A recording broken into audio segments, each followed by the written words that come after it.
बिस्मिल्लाहिर्रहमानिर्रहीम। अस्सलाम वालेकुम students. Chapter number 4 cells and tissues. और जो आज का हमारा टॉपिक है जो हमने डिस्कस करना है वो हमारे नेक्स्ट टॉपिक है सेल ऑर्गेनेलीज़, जिसमें से हैं न्यूक्लियस एंड राइबोसोम्स। स्टूडेंट्स, अपने प्रीवियस लेक्चर्स में हम लोगों ने सेल ऑर्गेनेलीज़ और नॉन ऑर्गेनेली स्ट्रक्चर्स के बारे में पढ़ा था, जिसमें cell wall, cell membrane, cytoplasm and cytoskeleton non organelle structures हैं। जो आज का हमारा टॉपिक है जो हम स्टार्ट करने जा रहे हैं वो है सेल ऑर्गेनेलीज़, यानी सेल्स के अंदर कुछ ऑर्गेनेलीज़, कुछ सब सेलुलर स्ट्रक्चर्स हैं जो डिफरेंट फंक्शंस परफॉर्म करते हैं सेल्स के लिए। और ये ऑर्गेनेलीज़ जो हैं कुछ यूकैरियोटिक एंड प्रोकैरियोटिक दोनों सेल्स में पाए जाते हैं। और इनका मेन डिफरेंस क्या होता है कि जिसमें मेम्ब्रेन बाउंडेड हैं तो वो यूकैरियोटिक सेल्स में पाए जाएंगे, और जो मेम्ब्रेन बाउंडेड नहीं होते तो वो प्रोकैरियोटिक सेल में पाए जाते हैं। वैसे अगर हम मेन डिफरेंस देखें तो प्रोकैरियोट और यूकैरियोट का सेल्स यही होता है कि न्यूक्लियस, यूकैरियोटिक सेल में प्रोमिनेंट न्यूक्लियस होता है, जबकि प्रोकैरियोटिक सेल में न्यूक्लियस नहीं होता। तो जो फर्स्ट ऑर्गेनेली जिसको हमने डिस्कस करना है वो हमारे फर्स्ट ऑर्गेनेली है nucleus. A prominent nucleus occur in eukaryotic cell. ठीक है, प्रोकैरियोटिक एंड यूकैरियोटिक सेल का मेन डिफरेंस यही है कि जो यूकैरियोटिक सेल होते हैं इनके अंदर prominent membrane bounded organelle nucleus पाया जाता है। ठीक है, in animal cell it is present in the centre, while in mature plant cell due to the formation of large centrifuge it is push to side. हम लोगों ने animal and plant cell को पढ़ा है लास्ट प्रीवियस लेक्चर्स में। हम लोगों ने ये भी देखा है कि जो ये एनिमल सेल है, एनिमल सेल के ये न्यूक्लियस जो है दरमियान में पाया जाता है। ठीक है, और जो प्लांट सेल है उसका हमने देखा था कि दरमियान में एक बड़ा वैक्यूल होता है, और उस वैक्यूल की वजह से जो न्यूक्लियस को उसको साइड पे पुश कर दिया जाता है। तो यही भी इसकी लोकेशन बताई गई है कि एनिमल सेल में ये दरमियान में होता है सेंटर में, जबकि प्लांट सेल में बड़े वैक्यूल की वजह से ये साइड पे पुश कर दिया जाता है। न्यूक्लियस, अब इसकी अगर हम स्ट्रक्चर की बात करें कि मेम्ब्रेन बाउंडेड है या नहीं है, nucleus is bounded by a double membrane. ठीक है, न्यूक्लियस के गिर्द जो मेम्ब्रेन होगी उसको हम कहेंगे न्यूक्लियर इन्वेलप या न्यूक्लियर मेम्ब्रेन। इन्वेलप कहते हैं लिफाफे को कि किसी चीज़ के अंदर जिस तरह उसने उसको पैक किया हुआ है। तो जो न्यूक्लियस की मेम्ब्रेन होगी वो डबल मेम्ब्रेन है, और उसको हम क्या कह रहे हैं, न्यूक्लियर इन्वेलप कहते हैं। Nuclear envelope contains many small pores that enable it to act as a semi permeable membrane. अब न्यूक्लियर मेम्ब्रेन की अगर हम बात करें न्यूक्लियस की, तो ये एक स्ट्रक्चर है न्यूक्लियस का पूरा, जो हम देखते हैं कि सेल के बीच में है। वहाँ से सेल में से हम न्यूक्लियस निकाल के उसका स्ट्रक्चर देख रहे हैं कि न्यूक्लियस जो है उसके गिर्द क्या होती है, डबल बाउंडेड मेम्ब्रेन होती है, जिसको हम क्या कहते हैं, न्यूक्लियर इन्वेलप। ठीक है, ये है न्यूक्लियर इन्वेलप। अब वो कहते हैं कि न्यूक्लियर इन्वेलप में जो है छोटे छोटे पोर्स होते हैं, ये जिस तरह हमें यहाँ पे नज़र आते हैं, और इनको हम क्या कहेंगे, न्यूक्लियर पोर। नेक्स्ट हम स्ट्रक्चर देखते हैं कि न्यूक्लियस के अंदर और क्या होता है।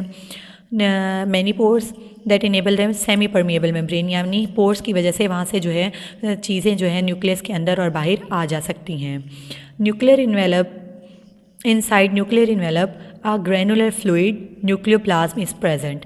जिस तरह सेल के प्लाज्म को, सेल के जो फ्लूइड था उसको हमने कहा साइटोप्लाज्म, और जो न्यूक्लियस के अंदर फ्लूइड होगा उसको हम कहेंगे न्यूक्लियोप्लाज्म। ठीक है, nucleo mean nucleus, plasm mean जो फ्लूइड है, न्यूक्लियस के अंदर वाला जो फ्लूइड है उसको हम क्या कहेंगे, न्यूक्लियोप्लाज्म, और वो ग्रैनुलर होता है जिसको हम क्या कहते हैं, nucleoplasm. Nucleoplasm contain 1 or 2 nucleoli, single nucleolus and chromosomes. अब स्टूडेंट्स, जो न्यूक्लियस है, न्यूक्लियस का हमने स्ट्रक्चर देखा कि ये सेल के दरमियान में पाया जाता है एनिमल सेल में। ये डबल मेम्ब्रेन बाउंडेड होती है जिसको हम न्यूक्लियर इन्वेलप कहते हैं। उसमें पोर्स होते हैं जिसको हमने न्यूक्लियर पोर कहा।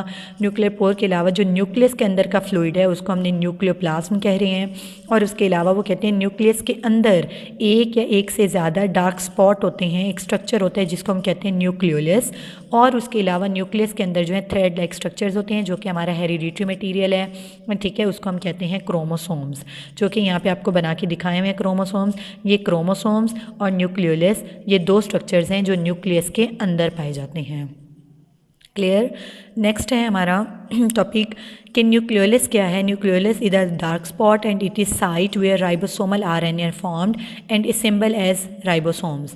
स्टूडेंट्स, जैसे मैंने आपको अभी दिखाया कि न्यूक्लियस के अंदर एक डार्क स्पॉट है जिसको हमने क्या कहा, न्यूक्लियोलस। ठीक है, न्यूक्लियस के अंदर है और इसका नाम क्या है, न्यूक्लियोलस। अब उसका फंक्शन बता रहे हैं कि न्यूक्लियोलस क्या है, ये किसकी सिंथेसिस करता है, किस चीज़ को बनाता है, राइबोसोमल आरएनए को, जो राइबोसोमल आरएनए बाद में मिलके क्या बना देते हैं, राइबोसोम्स। तो ये हमारा याद रखना है कि जब भी पूछा जाए कि राइबोसोम्स कहाँ पे सिंथेसाइज होते हैं, वो न्यूक्लियोलस में होते हैं, और न्यूक्लियोलस कहाँ होता है, वो न्यूक्लियस के अंदर होता है। ठीक है स्टूडेंट्स, राइबोसोम की सिंथेसिस कहाँ होती है, न्यूक्लियोलस में होती है। जब सिंथेसाइज हो जाते हैं तो वो इन न्यूक्लियर पोर्स की मदद से सेल के बाहर भेज दिए जाते हैं सेल के अंदर। दूसरा इसमें हमने दिखाया है कि क्रोमोसोम्स क्या है, हमारा हेरिडिटरी मटेरियल है। Chromosomes are visible only during cell division, while during interphase जो क्रोमोसोम्स हैं वो हमें प्रॉपर विजिबल नज़र कब आते हैं, जब सेल डिवाइड हो रहा हो तब हमें नज़र आते हैं। जबकि सेल अगर रेस्टिंग फेज़ में हो, यानी जब डिवाइड नहीं हो रहा होता, तब हम उसको इंटरफेस कहते हैं। तो ये हमें तब वहाँ पे कैसे नज़र आते हैं, हमें फाइन थ्रेड लाइक स्ट्रक्चर नज़र आता है, तब हम उसको कहते हैं क्रोमेटिन। ठीक है स्टूडेंट्स, जब ये सेल डिवाइड नहीं हो रहा होता, सेल के अंदर न्यूक्लियस डिवीजन नहीं हो रही होती, तो ये हमें इस तरह थ्रेड लाइक स्ट्रक्चर नज़र आते हैं, तब हम इसको कहते हैं क्रोमेटिन। जब सेल डिवाइड हो रहा होता है तो हमें प्रॉपर इस तरह शेप में विजिबल होते हैं, नज़र आ रहे होते हैं, तब हम इनको कह देते हैं क्रोमोसोम्स। हैं ये दोनों एक ही चीज़। जब विजिबल नहीं होती तब हम उसको क्रोमेटिन कह देते हैं, जब हमें विजिबल प्रॉपर क्रोमोसोम के स्ट्रक्चर में नज़र आ रहा है तब हम इसको क्रोमोसोम्स कह देते हैं। तो ये दो स्ट्रक्चर्स हैं, न्यूक्लियोलस एंड क्रोमोसोम्स, जो न्यूक्लियस के अंदर पाए जाते हैं। अब क्रोमोसोम किस चीज़ से मिलके बने हुए होते हैं, chromosomes are composed of deoxyribonucleic acid, DNA and protein, जो हिस्टोन प्रोटीन्स। ठीक है, दो तरह की स्ट्रक्चर्स होते हैं, हिस्टोन प्रोटीन और डीएनए, ये दोनों मिलके किसका स्ट्रक्चर बना देते हैं, क्रोमोसोम्स का स्ट्रक्चर बना देते हैं, और क्रोमोसोम्स जो है न्यूक्लियस के अंदर पाए जाते हैं।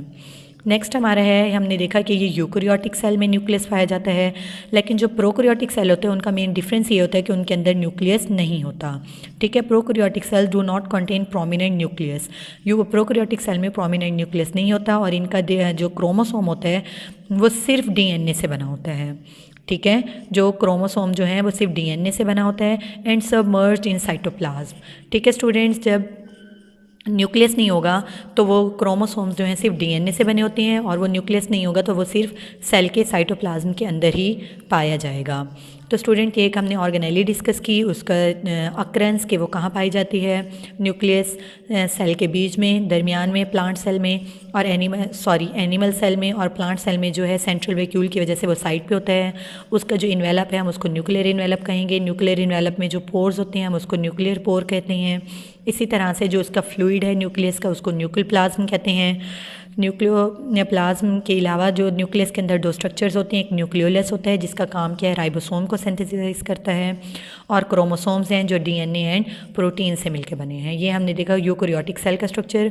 और जो प्रोकैरियोटिक सेल्स होते हैं, प्रोकैरियोटिक सेल में न्यूक्लियस नहीं होता, क्रोमोसोम्स भी इसके जस्ट डीएनए से बने होते हैं, प्रोटीन इसमें नहीं होती, और ये साइटोप्लाज्म के अंदर पाया जाता है। नेक्स्ट हमारा टॉपिक है, जो नेक्स्ट ऑर्गेनेली हमने पढ़नी है वो है राइबोसोम, जो अभी हमने डिस्कस की कि राइबोसोम कहाँ पे बनती है, न्यूक्लियोलस में, और न्यूक्लियोलस क्या है, न्यूक्लियस के अंदर पाया जाता है।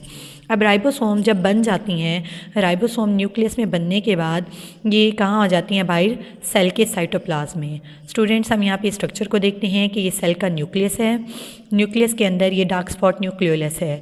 न्यूक्लियोलस ने क्या किया कि राइबोसोम्स बनाए। राइबोसोम बनने के बाद इस न्यूक्लियर पोर्स की मदद से ये बाहर आ जाता है सेल के साइटोप्लाज्म में। ठीक है स्टूडेंट्स, ये इस न्यूक्लियस से बाहर कहाँ आ जाता है, यहाँ पे इस जगह साइटोप्लाज्म में आ जाता है। या तो ये सेल के साइटोप्लाज्म में फ्री फ्लोट हो रहा होता है, ऐसे तैर रहा होता है, या फिर ये एंडोप्लाज्मिक रेटिकुलम के साथ अटैच हो जाते हैं। जैसा कि हम यहाँ पे देख सकते हैं कि जो येलो कलर की लाइंस हैं ये एंडोप्लाज्मिक रेटिकुलम है, और इनके ऊपर जो ब्लैक कलर के स्पॉट्स हैं ये राइबोसोम्स हैं। ठीक है, जब यहाँ पे न्यूक्लियोलस में बनने के बाद बाहर आते हैं तो या तो ये साइटोप्लाज्म में फ्री फ्लोटिंग होती है, या फिर एंडोप्लाज्मिक रेटिकुलम के साथ अटैच हो जाती हैं। अब हम इसको रीड करते हैं कि ribosomes are tiny granular structures, छोटे छोटे ग्रेनुलर स्ट्रक्चर्स हैं that are either floating freely in cytoplasm, या तो ये साइटोप्लाज्म के अंदर फ्रीली फ्लोट कर रही होती हैं, और are bounded to endoplasmic reticulum, जैसे मैंने अभी आपको डायग्राम में दिखाया, या ये एंडोप्लाज्मिक रेटिकुलम के साथ अटैच हो जाते हैं। Each ribosome is made up of almost equal amount of protein and ribosomal RNA. अब राइबोसोम की स्ट्रक्चर की बात करें कि इसमें क्या क्या चीज़ें होती हैं, एक तो इसमें बराबर मिकदार में राइबोसोमल आरएनए होता है और प्रोटीन होती हैं। ठीक है, प्रोटीन एंड राइबोसोमल आरएनए मिलके क्या बना देती हैं, राइबोसोम्स बना देती हैं। अब राइबोसोम्स जो हैं इनके गिर्द अपनी कोई मेम्ब्रेन नहीं होती। ठीक है, ribosomes are not bounded by membrane and so are also found in prokaryotes. Students, अभी मैंने आपको बताया था कि जो प्रोकैरियोटिक सेल हैं उनमें मेम्ब्रेन बाउंडेड ऑर्गेनेलीज नहीं होते। तो जो राइबोसोम्स हैं ये मेम्ब्रेन बाउंडेड ऑर्गेनेली नहीं है, ये यूकैरियोटिक सेल में तो पाया जाता है, इसीलिए ये प्रोकैरियोटिक सेल में भी पाया जाएगा। और अपने लेक्चर के स्टार्ट में भी मैंने आपको बताया था कुछ ऑर्गेनेलीज ऐसे होते हैं जो प्रोकैरियोटिक और यूकैरियोटिक दोनों सेल में पाए जाएंगे। तो जो मेम्ब्रेन बाउंडेड ऑर्गेनेलीज होंगी वो जस्ट यूकैरियोटिक सेल्स में पाई जाएंगी, और जो नॉन मेम्ब्रेन बाउंडेड ऑर्गेनेलीज होंगी वो प्रोकैरियोटिक सेल में पाई जाएंगी। Eukaryotic ribosomes are slightly larger than prokaryotic ones. अब जो यूकैरियोटिक के राइबोसोम्स होंगे वो थोड़े से बड़े होंगे प्रोकैरियोटिक की निस्बत, जो प्रोकैरियोटिक सेल है उनके राइबोसोम्स की निस्बत यूकैरियोटिक के थोड़े से बड़े होते हैं। अब राइबोसोम का अपना क्या काम है? राइबोसोम को न्यूक्लियोलस ने तो बनाया, जब ये सेल के बाहर साइटोप्लाज्म में आ गया तो ये अपना क्या फंक्शन परफॉर्म करे, इसका क्या काम है, ये साइटोप्लाज्म में आने के बाद क्या बना रहा है? Ribosomes are the site of protein synthesis. अब हमारी बॉडी में किसी भी किस्म की प्रोटीन्स, हमारी नील्स, हमारी हेयर्स, हमारी मसल्स, कुछ भी प्रोटीन्स हैं, वो प्रोटीन कौन बना रहे हैं? राइबोसोम्स बना रही हैं।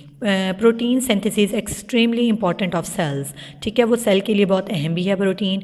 And are large number of ribosomes are found throughout the cell. इसीलिए जब प्रोटीन बहुत इंपॉर्टेंट है और ये ज़्यादा तादाद में बन रही है तो राइबोसोम्स भी हैं जो वो बहुत ज़्यादा तादाद में सेल्स के अंदर पाए जाते हैं।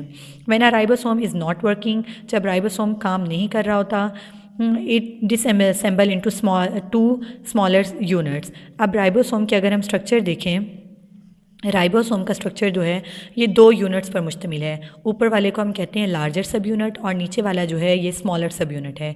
जब राइबोसोम काम कर रहा होता है यानी ये प्रोटीन बना रहा होता है तब ये दोनों इस तरह से अटैच होते हैं। जब राइबोसोम कोई काम नहीं कर रहा होता तो ये सिर्फ दो में, मीन्स कि ये बहुत सारे पीसेस में नहीं टूटता, सिर्फ ये 2 यूनिट्स जो हैं ये अलहदा हो जाते हैं जब ये काम ना कर रहा हो। और जब ये पूरा अपना फंक्शन परफॉर्म कर रहा हो तो ये क्या करते हैं, इसी तरह से 2 यूनिट्स में अटैच रहते हैं।